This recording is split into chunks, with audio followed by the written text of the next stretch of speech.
Hello and welcome to Sports Mole's World Cup discussion show. I'm Matt. Joining me today we have Liam, Barney and Pascal. In this episode we're going to be focusing on England, firstly speaking about their goalless draw with Costa Rica. Barney, what did you make of the match? Yeah, it was a pretty poor game really. It felt more like a friendly than a World Cup group game. Obviously it was a dead rubber for both sides. I thought they might be able to play with the shackles off, particularly England, but Costa Rica just came playing for a draw, understandably so, because that's enough for them to win the group. England, they were the only team really pushing for the win, but they just didn't have that cutting edge in the final third. I think there were some bright spots. I mean, Hodgson said after the game you can take some positives out of the game, but I think overall it was just a pretty dull and bland affair. You mentioned Hodgson. Is that where we're at now with England? They've drawn against Costa Rica and it's a good result. He got quite defensive when people said, it was there was no positives to take. He obviously took the positives, which is I suppose nice to see. But is that where we're at now? It's okay to draw against Costa Rica because that's not quite enough, is it? No, but I mean, you got to take it in context with the World Cup so far. I mean, we needed at least a point to go home with. We couldn't have been the first team to go home with 0 points from a World Cup. I mean, a draw against Costa Rica before the tournament would have been a bad result, but the way they played against Uruguay and Italy was very impressive. They didn't play that well against us, and we should have won the game, admittedly.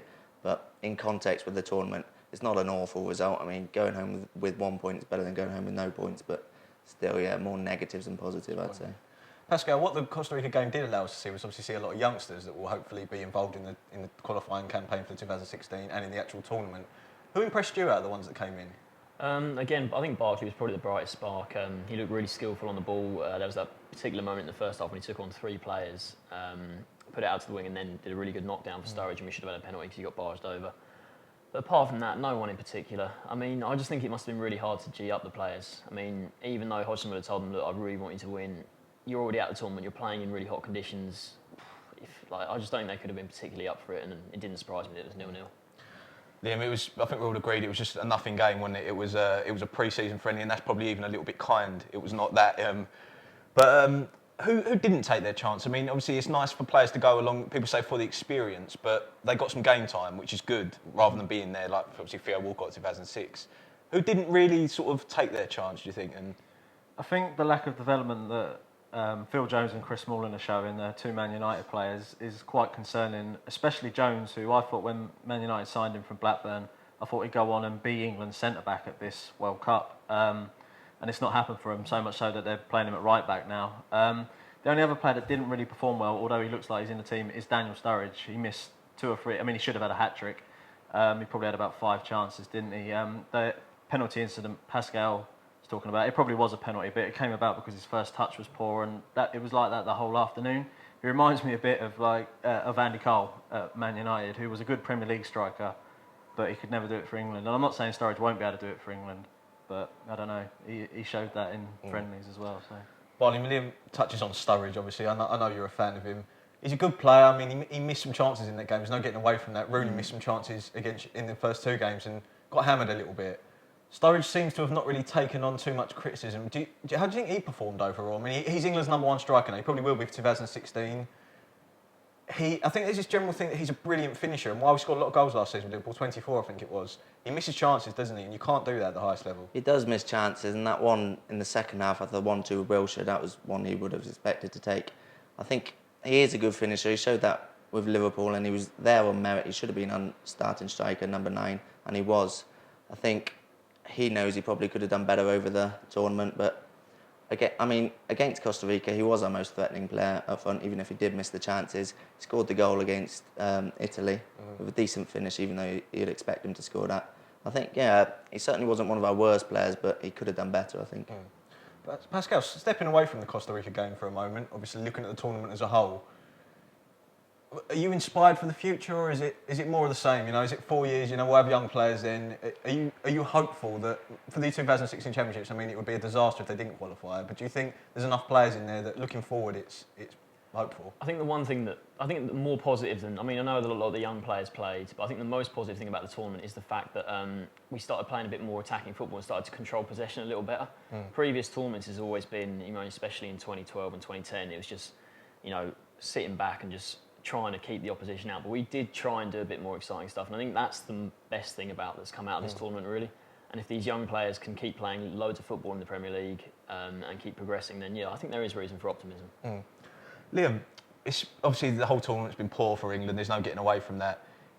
Who would have been your best player? Who impressed? I mean, it's difficult, isn't it? Because no one really stood out, did they? But if you could pick one player that maybe didn't let their country down, who would that be for you? Who impressed? It's difficult, isn't it? Because like you say, I mean, perhaps Raheem Sterling.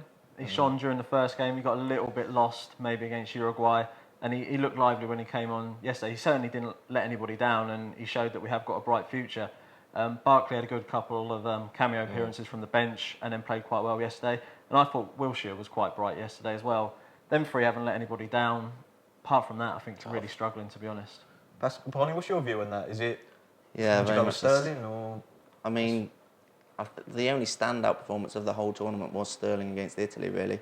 Other than that, yeah, no one's really stood out and said, this is my spot in the team. I think, yeah, no, really good individual performances.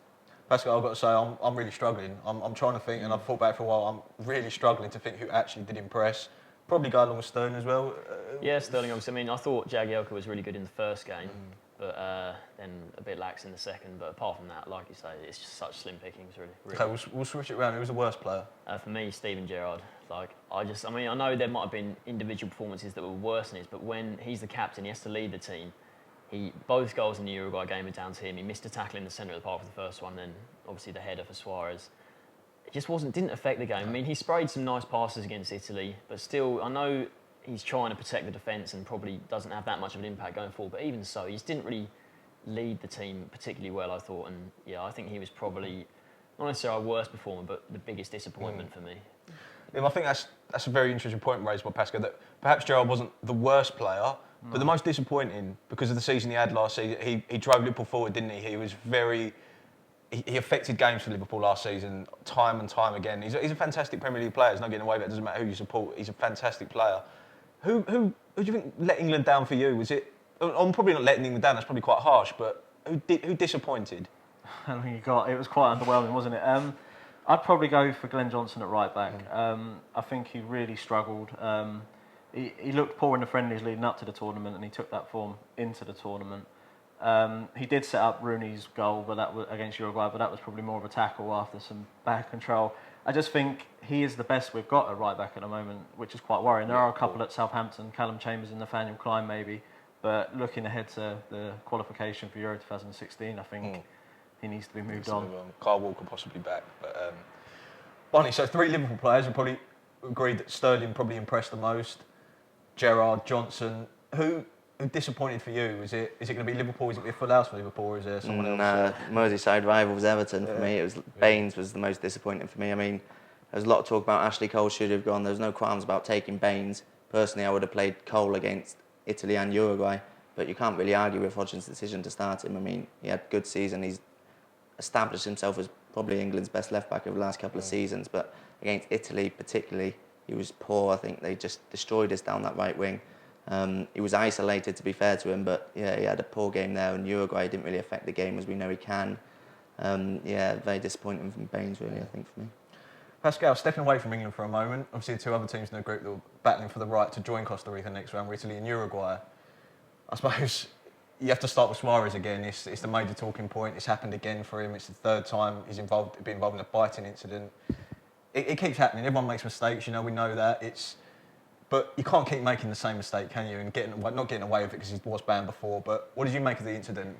Just what an idiot. I mean, what is he thinking? For that to be your reaction when someone, ruffles you, it's just madness. And like people are saying he needs to see psychologists and that sort of thing. But I mean, maybe he really does need to see someone if they can eke it out of him, or maybe is that just a trait that you will never be able to get rid of? I mean, I know it's happened 3 times in however many years, and it's not that often an occurrence, but it's still completely inexcusable. I mean, it's just madness. I just couldn't believe it. Liam, obviously football's an emotional sport. Everyone gets emotional about it. It's flare-ups happen. That's part and parcel of the game. But for your first instinct to be to bite someone, and such a sort of, if you did that on the street, you'd be looking at some sort of conviction. It's quite a horrible act, isn't it, to do to someone? I mean, what do you think should happen to him? Do you think it will be a big ban, or is that? Oh, I think he's going to get a big ban. I mean, he got 7 games the first time, I think 10 the second time. But if he hasn't learned from them, I mean, what can you do? It sounds like they're only going to be able to ban him from international games for a year or 2, which means he'll probably miss a host of friendlies, which probably isn't much of a punishment, is it? it would be good if it could go into club football as well. But like I say, he's had 17-game ban in total for it, and he's still doing it. So I'm not really sure what they can do, to be honest. Barney, obviously Suarez is going to be banned. He's going to probably miss the West of the World Cup, and it was his 2 goals that took through against England. So he's going to be punished, and he will be hurting because of that. So can you make a defence for him that he's taken a lot of criticism? It's dominated every back page, every front page, some phrases. Make a case for the defence if you can. Well, it is quite indefensible now that he's done it 3 times. I mean, that's just lunacy to do it again. But if I was playing devil's advocate, I'd say I don't think it was premeditated, like some people have said, because I mean, he's too smart to think he's going to get away with it the first time, yet alone the 3rd time in the World Cup when everyone's watching him. I mean, for us, it's incomprehensible for the first reaction, to bite someone rather than just lash out. For him, that is just his first reaction. I think whether it's biting is more acceptable in other places. For us, is thought of among spitting as one of the lowest things you can do to someone. Whether that's the case for him, I'm not sure. I mean, I think it's important to keep it in some sort of context. I mean, when he bit Ivanovic at a similar sort of time, there was that tackle from Callum McManaman on Massimo Haidara, which personally I think was worse, and that got no punishment, because that's a leg break. It could end a career, while biting, as horrible as it is just a brief moment of pain, really. He should get a ban. I'm not saying against that, but we should be keeping it in context. There's people saying he should be banned for life from internationals, which is something that is reserved usually for like match fixing and stuff like that. It's not on that level. But yeah, it's hard to make a defence for him now. But you are agreed he does deserve a lengthy ban. He does deserve a lengthy ban. I wouldn't say he deserves one at club level, because he didn't do it at club level, just as he wasn't banned for international level for the bites he did at club level. But I'd certainly ban him. If it's gone 7 games, 10 games, next step's probably 20 games or 2 years, for example. Thank you very much for joining us. That's all we've got time for today. Join us again soon.